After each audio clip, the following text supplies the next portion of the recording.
that game right there. Now, let's go ahead and talk about some afternoon games. And we had the Lions, and the Lions keep it rolling on the road to improve to 5-1 overall. 5-1 overall, beating the Bucs 20-6, and I'm kind of heartbroken over that because I had the Bucs heavy yesterday. I thought the Bucs were going to absolutely crush on the Lions yesterday because they were wearing the creamsicle jerseys. They were playing an afternoon game, which usually favors them. And then I thought that possibly they would just go ahead and just be the tougher team here.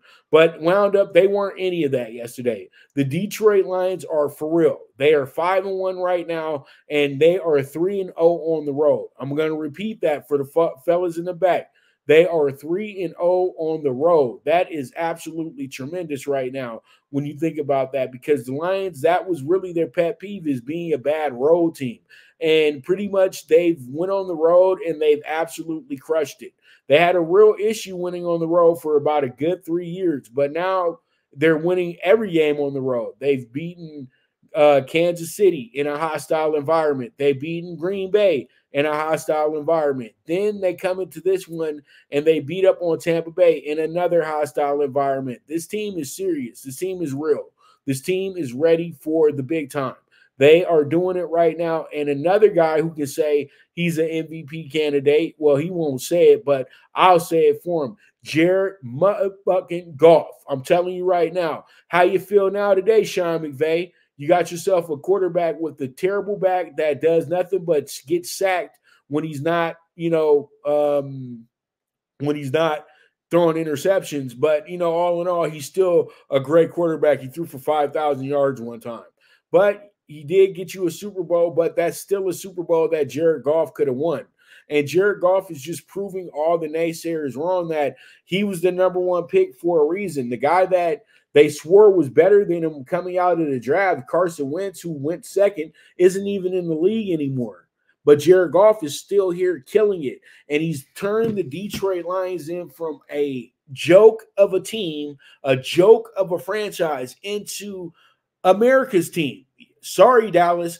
Everybody's in love with the Detroit Lions right now. Every time you look up, somebody's talking about Dan Campbell. Somebody's talking about the Motor City Boys. Somebody's bringing up something about this Detroit team because they love everything that's going on with this team. Amon St. Brown, the underdog himself, the guy that was literally passed over by 14 different teams in the NFL to get to this point of his career where he's absolutely top 5 receivers, no question about it. If you know who this guy was since USC, this shouldn't be a surprise to you.